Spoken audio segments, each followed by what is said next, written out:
Bom dia, Razan, PVC, o pessoal que está acompanhando a gente. Pois é, o Aníbal aproveitou essa pausa, né, da data FIFA para vir ao Brasil realizar os exames médicos e assinar o pré-contrato com o Palmeiras. É um jogador que era o sonho do Palmeiras, né, para o meio da temporada, só que o Racing fez jogo duro por conta da Libertadores. E é, enfim, a reposição do Danilo, né? O jogador que saiu em janeiro, que o Palmeiras encontrou muitas dificuldades para repor no mercado da bola, e agora o Aníbal será jogador do Palmeiras a partir do ano que vem. E acho que um ponto interessante dessa contratação do Aníbal é que o Palmeiras conseguiu dar uma pechinchada no valor, não é o mesmo valor que o Racing queria no meio do ano, né, por reforçar um possível adversário na Libertadores. Acabou que nem Racing nem Palmeiras acabaram se enfrentando, né? E ambos foram eliminados para o Boca, e ele é um jogador que já entra um pouco no que o Palmeiras deve mirar no mercado a partir do ano que vem, porque muitas pessoas devem se lembrar que o Abel reclamou demais nas últimas coletivas que a diferença do Palmeiras para outros clubes que estão brigando por exemplo, o Flamengo, é que enquanto o Palmeiras tem jogadores que estão iniciando a carreira, o Flamengo já tem jogadores consagrados, já fizeram a carreira deles. E o Aníbal é um jogador um pouco mais rodado, né? Ainda é novo, tem 24 anos, mas é um jogador que não precisaria ganhar maturação, óbvio que tem que se adaptar ao futebol brasileiro, mas já é um jogador que seria aquele que pega a camisa e joga, né? Se assim a gente pode dizer. Desses caras que o Palmeiras, pelo menos o Abel, antes dessa nova, entre aspas, reformulação, essa nova formação que ele tem feito com o time, com os garotos, ele estava pedindo atletas desse tipo, PVC. Agora a dúvida que fica é a seguinte, diante desse perfil do Aníbal Moreno que está chegando, vai ser mais ou menos nesse estilo que o Palmeiras vai contratar para o ano que vem e mais em outras posições também, assim? Sim, o Palmeiras entende que tem que fazer uma campanha de contratações mais forte para jogadores que cheguem e que sejam titularíssimos. Ou prontos para jogar. O Rony é titularíssimo e hoje está no banco de reservas. Aliás, uma cena engraçada que consta que aconteceu no camarote outro dia, no Allianz Parque, foi um cara virar do lado e falar assim: cara, esse banco do Palmeiras está muito forte. Aí os caras olharam de lado e falaram assim: você está brincando comigo. Aí não, tem Rony e Arthur no banco. Está muito forte. É engraçado como as coisas mudam muito rápido, mas o entendimento é esse. Agora, o Palmeiras também está preparado para o mercado vir buscar alguns jogadores. Exato. Que pode acontecer. Por exemplo, quem? Por exemplo, Rafael Veiga.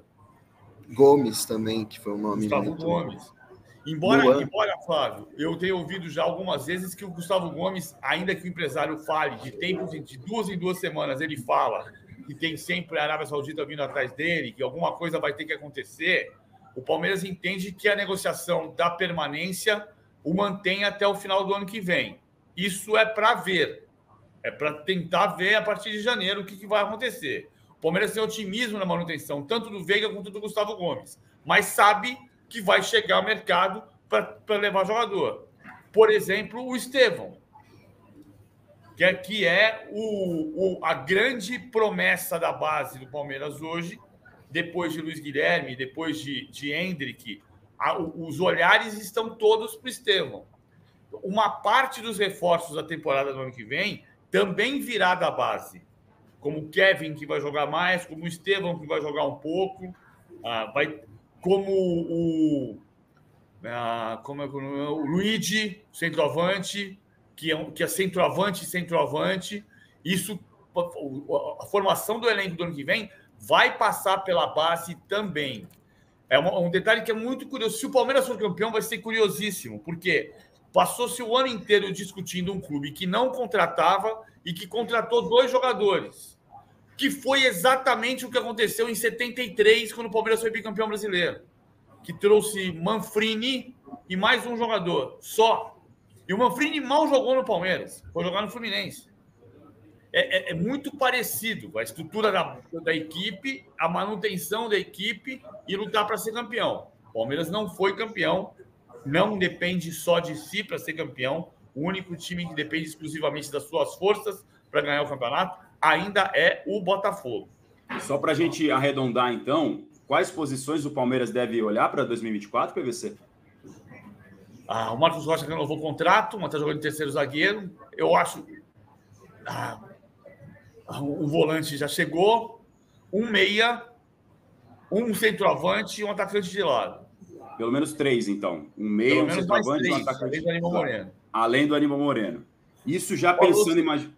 Diga, falou-se de lateral direito, né? Só que lateral direito foi naquela época da renovação do Marcos Rocha, que a gente até trouxe em primeira mão aqui, de primeira, que o Marcos Rocha tinha renovado o contrato por 1 ano. E depois se confirmou isso em outros veículos, 3 semanas depois que o Marcos Rocha tinha renovado o contrato. Então, o contrato do Marcos Rocha foi renovado por 1 ano. E você tem o Garcia. O Garcia é um bom reserva para o Mike. O Mike fez 31 anos. Não significa que você vá ficar deitado em berço esplêndido achando que não precisa de um lateral. Mas o lateral não é prioridade.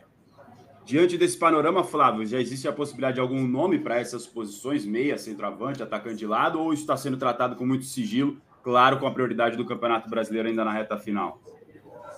Então, 2 nomes que surgiram no Palmeiras, inclusive a informação é sua, né, Raza? Do Scarpa, que o Atlético Mineiro quer, mas o Palmeiras não vai entrar em leilão pelo Scarpa. O Palmeiras acha que é uma operação que vai gastar muito dinheiro para recontratar um jogador que saiu de graça. Então, e é um jogador já com uma idade um pouco mais avançada, então o Palmeiras não quer entrar por esse leilão. Eu acho até compreensível essa postura do Palmeiras em relação a ele. E também o do Bruno Henrique, né, que era o atacante que podia jogar pelo lado, muito bom no jogo aéreo, que o Abel pediu, mas muito difícil a vinda dele para o Palmeiras, encaminhou a renovação do Flamengo. Ainda não é oficial, né? O Flamengo não oficializou, mas tudo indica, informação dos nossos colegas do Rio, que Bruno Henrique irá renovar com o Flamengo, mesmo com um contrato de 4 anos oferecido pelo Palmeiras. Mas é o que a gente estava falando, todos esses nomes que estão sendo ventilados, todos eles têm esse perfil de um clube que quer jogadores prontos. Acho que esse é o principal ponto. O Abel já externou isso diversas vezes. Então, esse é o novo foco do Palmeiras para 2024, que tem um time já muito sólido, mas que o Abel queria poder ter mais opções no banco e mais jogadores que possam ser decisivos, chegar ao clube e jogar. Só para contextualizar a situação do Scarpa, a qual o Flávio citou, a gente noticiou aqui na semana passada, no De Primeira, porque o Galo está tentando a negociação, informação em primeira mão do Bruno Andrade e do André Hernan, a contratação do Scarpa por parte do Galo, e aí a gente foi perguntar no Palmeiras, mas o Palmeiras não vai se mover, não vai tentar alguma coisa? E a informação é de que, dependendo, agora não está negociando, mas se ali na frente o negócio se mostrar num panorama financeiro viável, o que eles imaginam que não seja, porque para os padrões do futebol brasileiro deve ser uma negociação cara, aí eles cogitam. Eles não descartam, mas acham difícil que seja uma negociação de valores normais para o futebol brasileiro, entre aspas. O Scarpa está jogando fora, não tem tido espaço, o Palmeiras tentou repatriá-lo no meio do ano, ele quis permanecer com o plano de jogar na Europa, foi para o Olympiacos por empréstimo, pertence ao Nottingham Forest e o Galo está tentando negociar para baixar o preço, embora você ache, né, PVC, que valeria entrar nessa dividida, né? Eu acho que valeria, mas não vai entrar. É o que o Flávio está dizendo, o que o Latif está dizendo, não vai entrar. O Atlético entende que quem ameaçou entrar no negócio foi o São Paulo e que também não vai entrar, que também é caro para o São Paulo. No Atlético, a frase que eu ouvi taxativa é: o Palmeiras não está nesse negócio.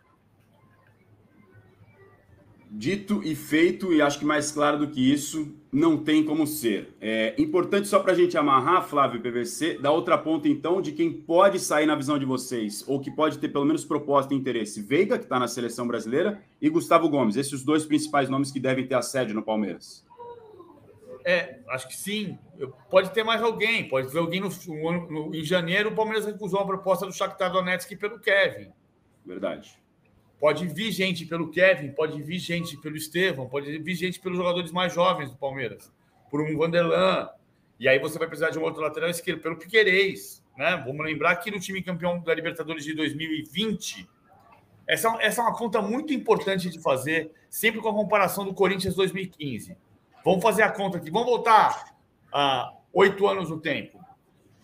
Dezembro de 2015, o Corinthians foi campeão brasileiro com Cássio, Fagner, Gil, Felipe, e Wendel. Ralph, Jadson, Elias, Renato Augusto, Malcolm e Wagner Love. Em janeiro, saíram Felipe, Renato Augusto, Elias, Malcolm, Wagner Love. Metade do time foi embora. Vamos pegar o time do Palmeiras de 2020, campeão da Libertadores.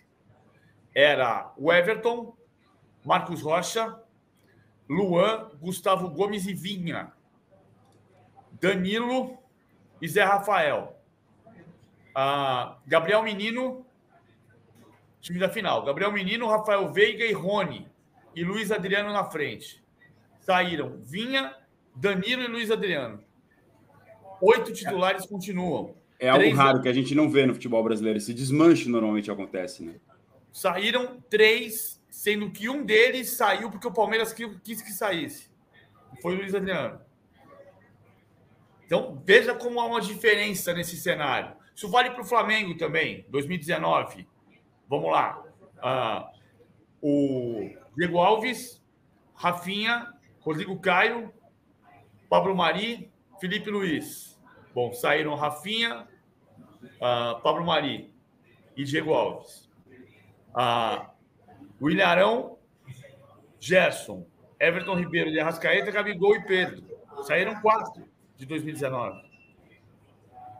Também é um processo que tem muito a ver com o fato de que há 8 anos o Corinthians era uma das maiores arrecadações do futebol brasileiro e eram 400 milhões de reais por ano. E o Flamengo hoje fatura 1 bilhão e 200. Deu um salto gigantesco e essa diferença entre os clubes a gente consegue ver cada vez maior, principalmente nos casos dos clubes que fazem uma boa gestão e aumentam esse poder, porque não adianta você ganhar demais e não gastar direito. Tem alguns exemplos de clubes que gastaram menos, como o próprio Fortaleza, por exemplo, e teve uma gestão com desempenho melhor do que os seus rivais que ganharam mais na temporada. Flávio, mais alguma do Palmeiras? Já te agradecendo a participação aqui para a gente. Não, só isso mesmo, pessoal. Agradeço a participação. E que memória do PVC, hein? Invejável. O HD ao vivo funcionando para todo mundo ver que não é fake, tá, gente? É ao vivo mesmo. Ele vai na hora e não tem nenhuma listinha ali no fundo, não. Obrigado, viu, Flávio? Valeu, gente. Tchau, tchau. Sempre um prazer participar com vocês. Às vezes até tem. Agora já não tinha. Hoje sem cola, né? Hoje sem cola. Às vezes eu abro. Isso, abre mais uma aba, né? A gente fica ligado. Quando você começa a olhar muito para a tela, você está buscando alguma coisa na sua pesquisa aí